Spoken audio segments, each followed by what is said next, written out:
Just imagine, a ship that vanished into the sea 75 years ago. What if it suddenly came back? In 1947, the SS Marine Star Onami was sailing from New York to London. But on the way, it suddenly disappeared. Despite weeks of searching, no trace was ever found. In the end, it was declared a sea tragedy, and the file was closed.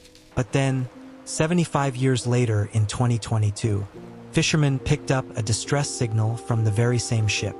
When Navy experts arrived, they were stunned. There it was, the Marine Star drifting in the fog, as if time itself had stopped.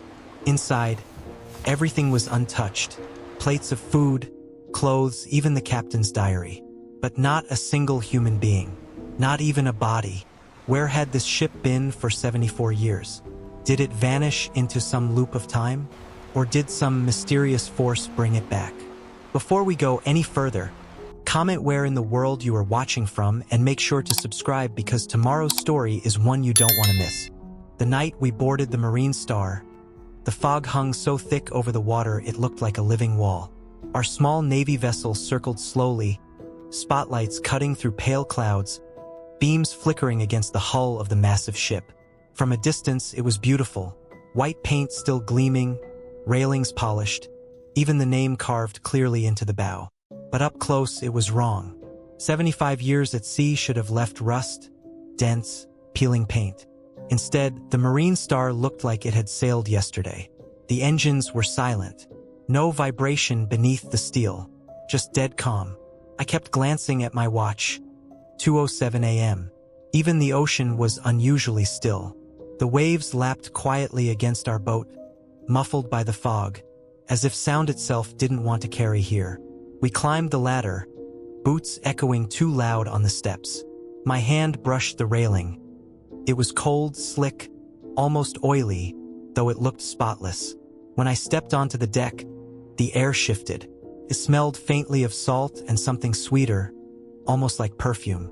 I glanced at the others, hoping someone else noticed, but no one spoke. Our commander signaled for silence. We spread out, flashlights cutting across the deck. Everything was neat in place, chairs stacked, lifeboats secured. The canvas covers weren't even frayed.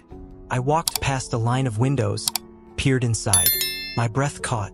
A dining hall, tables still set, plates of food untouched, silverware neatly arranged, as if passengers had just stepped away for a moment.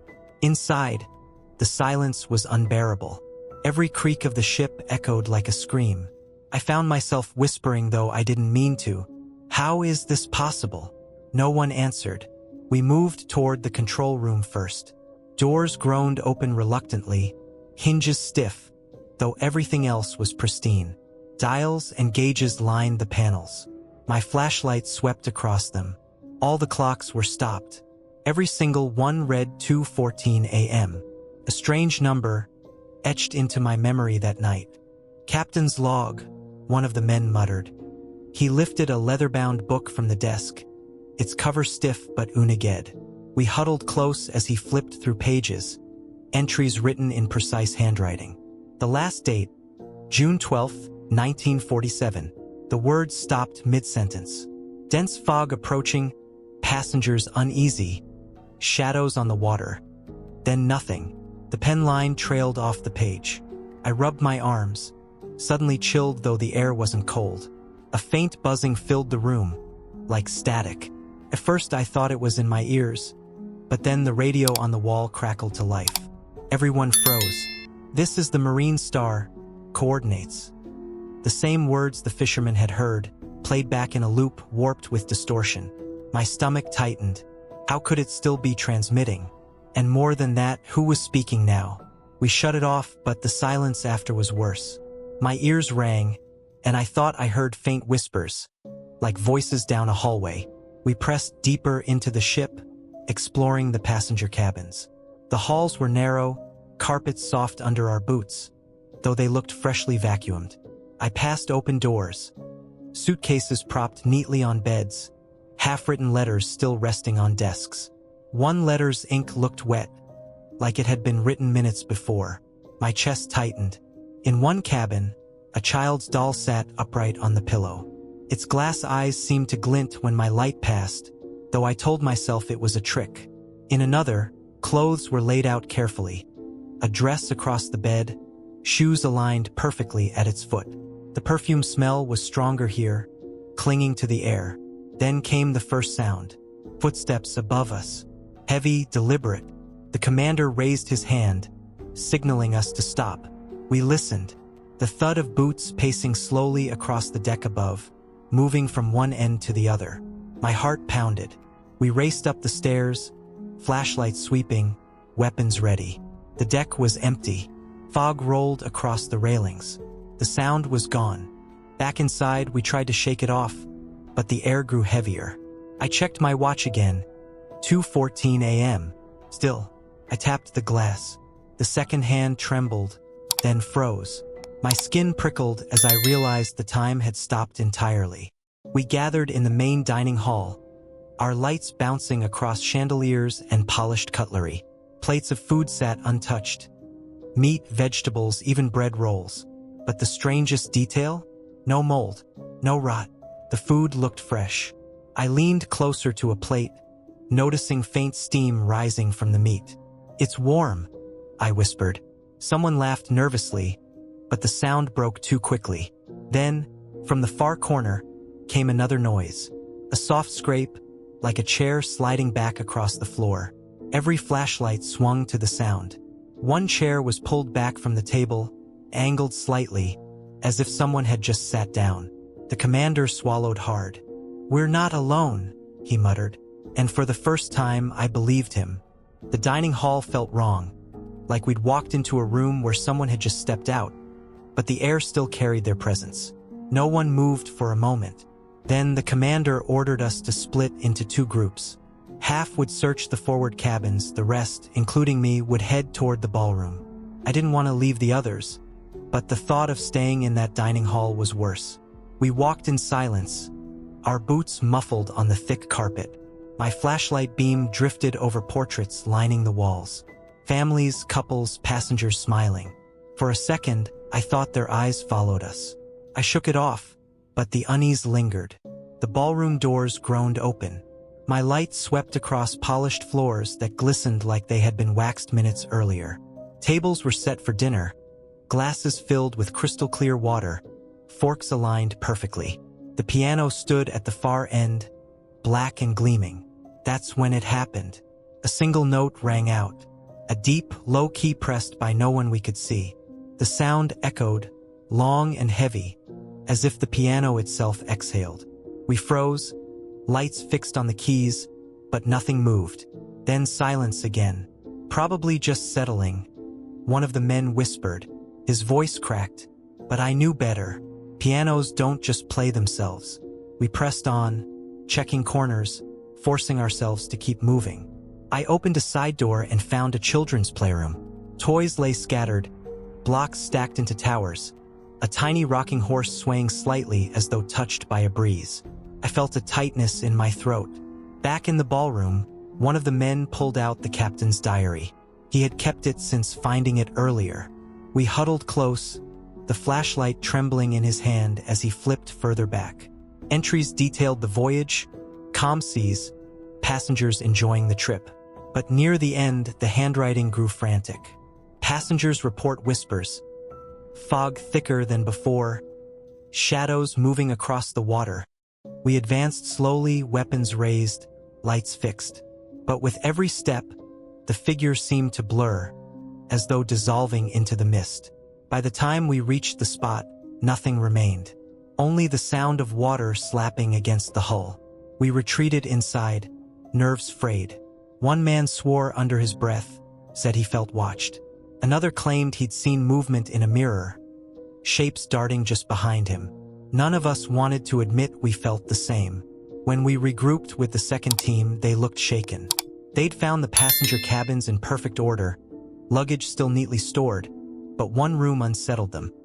A typewriter sat on the desk, a sheet of paper rolled in, fresh ink. The words typed across it, "You shouldn't have come." The commander's jaw clenched, but he said nothing.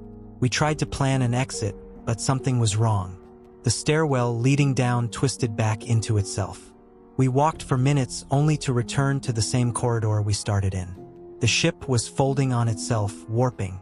The men grew restless, some whispering about curses, others muttering prayers. My watch remained frozen at 2:14, no matter how many times I tapped it. Felt like time itself was stuck. We finally reached the upper deck again, hoping for fresh air, but the fog was thicker, impenetrable. Lights from our Navy ship should have been visible across the water. Nothing, just endless gray. That's when we heard it. The sound of footsteps again, heavier now, circling the deck. But when we spun around, no one was there. The noise stopped directly behind me, close enough that I felt air stir against my neck. I whipped around. Nothing. The commander's voice shook for the first time. "We're not alone on this vessel." And deep inside, I knew he was right. The fog pressed so close around the Marine Star that night it felt like the world outside had ceased to exist. We stood on the upper deck, listening to the hollow creak of the ship's frame, the silence between sounds heavy enough to choke us. Nobody spoke. Then the commander gave a quiet order. "Back inside. Stay together." We moved through the corridor slowly, lights slicing across gleaming walls, shadows stretching unnaturally long. The air had changed thicker, damp, carrying the faint scent of salt and iron. I could taste it on my tongue. Each step echoed twice, once under our boots, and again a half-beat later, like someone was following just behind. The ballroom looked different now. Chairs scattered, tablecloths stained. Food on the plates had spoiled within minutes. Bread crumbled into dust, meat blackened, vegetables shriveled. A glass toppled from the table, shattering into fragments at our feet. None of us had touched it. One of the men muttered a prayer under his breath. Another gripped his rifle so tightly I heard the leather of his gloves squeak. My own hands shook, though I tried to hide it. Then came the sound again. Footsteps, but this time not above us. They were in the room. Our lights swept wildly. Shadows darted across the walls, but no forms to cast them. I felt a presence brush past my shoulder, cold as ice, though nothing visible moved there. A chair screeched backward across the floor as if shoved, and then silence. "Stay calm," the commander said, though his voice trembled. We pressed on, deeper into the ship, searching for any sign of exit, any route that would bring us back to reality. But the corridors warped, twisting in impossible ways. We climbed a staircase only to end up in the same hallway we'd left. Doors opened into rooms we'd already searched. Time, space, everything folded back onto itself. One man broke. He sprinted down the hall, yelling for help. His flashlight beam swung wildly, shrinking into the fog. We chased him, but the sound of his boots faded, then stopped. When we reached the end of the corridor, he was gone, vanished as though the ship had swallowed him. The silence that followed was unbearable. Then my radio crackled. Static hissed, then a voice emerged. His voice, the man who had just disappeared. "I'm still here. I can see you. Why can't you see me?" His words grew distorted, overlapping with others, until the sound was nothing but layered whispers. We left the radio on, though none of us wanted to admit we were listening. In the captain's quarters, we found the diary again. The commander swore he'd closed it earlier, but now it lay open on the desk. New entries filled the pages. Handwriting different from the captain's, uneven and frantic. It described us, our names, our actions, the exact words we had spoken minutes earlier. My breath caught when I saw my own name written, followed by the words, "He feels them watching now." I dropped the book. No one picked it up. Suddenly, the clocks mounted on the walls began ticking. Slowly at first, then faster, hands spinning backward. Every one read 2:14, then reversed through hours in seconds. The pounding tick-tick-tick filled the corridors, echoing like thunder. Lights flickered. My vision blurred. We stumbled back toward the deck, desperate for air. The fog had thickened to a wall of gray. And then we saw them, figures, dozens of them, standing along the railings, unmoving, silent. Their outlines were human, but hazy, blurred, as though made of smoke. They didn't advance, didn't retreat. just watched. One stepped forward. I caught a glimpse of a face. Empty eyes, mouth slightly open, skin pale and colorless. Recognition jolted me. It was one of the passengers from a portrait I'd seen on the wall earlier. The same suit, the same tie. He raised a hand, reaching, though his eyes never blinked. Someone screamed. Gunfire cracked through the air, bullets tearing into the fog. But when the smoke cleared, the figures remained, untouched, silent. We turned to run, but the stairwell no longer led below. Instead, it twisted upward endlessly into the fog. No matter how far we climbed, we never reached the next floor. My chest ached, lungs burning with each breath of heavy mist. Then, the captain's voice boomed from nowhere and everywhere. "The fog takes who it chooses." His words echoed through the hull, vibrating in my bones. Another of our men vanished before our eyes. One moment he was beside me, breathing hard, flashlight shaking. The next he was gone. Only his light remained, clattering to the floor. We gathered what was left of us and pressed against the deck railings, hoping to signal somehow. My flashlight beam cut into the fog, but nothing reflected back. No ship, no world outside, just endless gray. And then my radio spoke again. A new voice, my own, distorted, panicked, pleading. "This is the Marine Star. Help us, please." The commander turned to me, eyes wide. "That's you," he whispered. I felt my throat tighten. I hadn't said a word. The fog thickened until I could no longer see my own hands. Shadows moved within it, dozens, maybe hundreds. Shapes shifting closer. My watch still read 2:14, frozen forever. The last thing I remember is the sound of footsteps surrounding us, circling tighter, closer, until I could feel cold breath on the back of my neck. And then silence. The Marine Star never let us go. If you enjoyed this story, don't forget to comment, like, and subscribe for more.